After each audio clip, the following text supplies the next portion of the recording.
There was a pretty, honestly, what I would call a bombshell in the YouTube political content space that just came out, I believe yesterday or today on the YouTube channel of Current Affairs, which is the dark money behind progressive influencers. And in this video, David Pakman's former producer came out to reveal a lot of information that goes far beyond what we already knew about David Pakman receiving $8,000 a month in dark money payments in order to spread canned talking points, especially pro-Israel, or rather, we know the Gaza Genocide, from the Democratic Party. And this is David Pakman's former producer coming out and outing David Pakman for directly coordinating with the Kamala Harris campaign on messaging.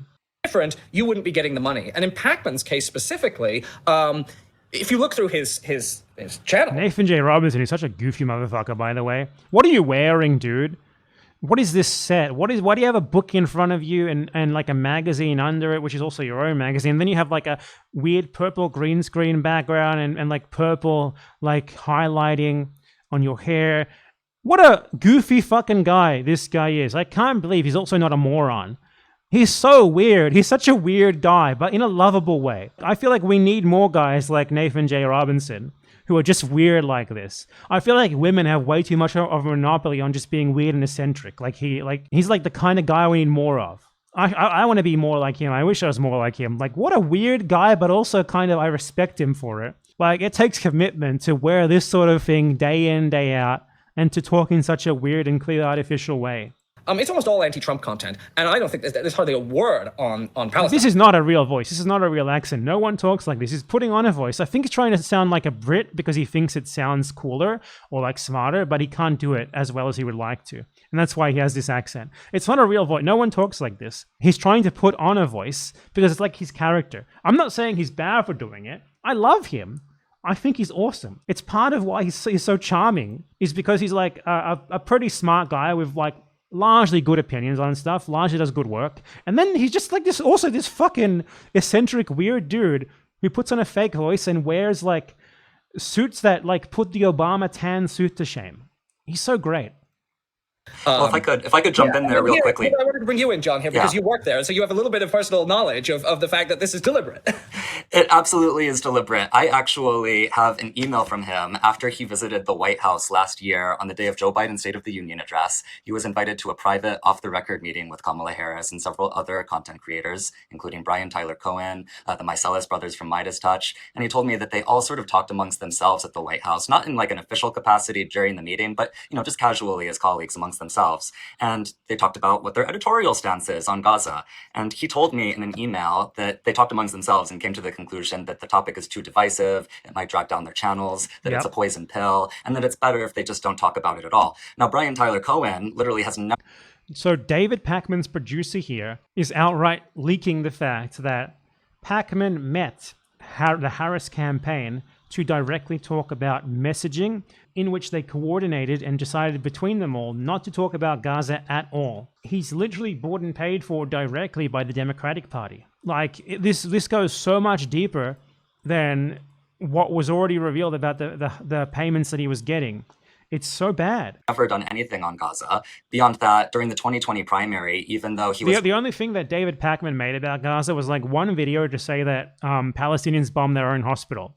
Since then, Israel has bombed like hospitals like 500 times, by the way. Regularly putting out videos covering... And they never talked about it ever again because that went so badly for him. News and politics. Never once mentioned Bernie Sanders during the 2020 primary. Really? That's actually really weird. That's like almost impossible.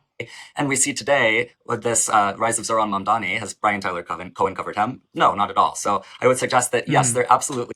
Like, no, you're saying I would suggest. I mean, you have evidence that you don't just suggest, baby. Say it out loud. Tell us, yes, there is. Like, be more affirmative because you've seen the evidence. Pakman told you this. You have an email. You told... No need for any allegedlys here. It's happening. We know.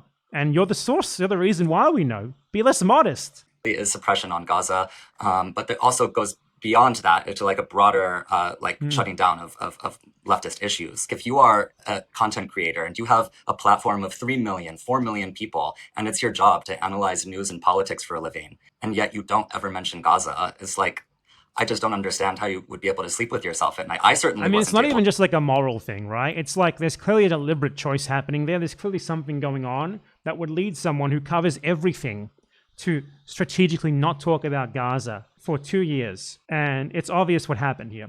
In Pakman's case, he's been directly coordinating with the Democrats, likely being paid by them, because we know for a fact that he has been getting paid by a pro-DNC organization to the tune of $8K a month. So yeah, and I just want to note again before I end this clip that is Brian Taylor Cohen the guy from Pretty Fly for a White Guy, or is that someone else? No, that's someone else. It's Guy Cohen. Okay. Nope. Okay, I'm wrong. Okay, not even worth talking about that guy then. If he's not the guy from Pretty Fly for a White Guy, it's not funny enough. But yeah, it is just super telling that David Pakman's reaction to this was to come out and say, this has been fully debunked. This is like the new strategy, right? Like people show evidence of you doing really shitty and shady shit, and you just come out and say, this has been debunked. You never actually explain how it's been debunked. Anyway, yeah, I just wanted to cover this again because this is, David Pakman's former producer outright saying that he literally met with the fucking Harris campaign to coordinate on messaging and they agree not to talk about Gaza. Like, holy fucking shit, that is even more serious than the $8K a month payment, honestly. I mean, you could suspect that before. It was pretty obvious that there was something going on. Otherwise, why would he have visited the White House in the first place and just been such an obvious political partisan? Why would any supposed journalist or political commentator make their bias so obviously known, right? But that he legitimately directly coordinated messaging and now we have clear, like, first-hand evidence of that is damning. It's damning. Actually, no, it's not damning. Sorry, guys, I have to clarify here. Everything that I just said, I've been informed that it's been fully debunked. Everything has been fully debunked. Please disregard everything that I just said in this video. Thank you.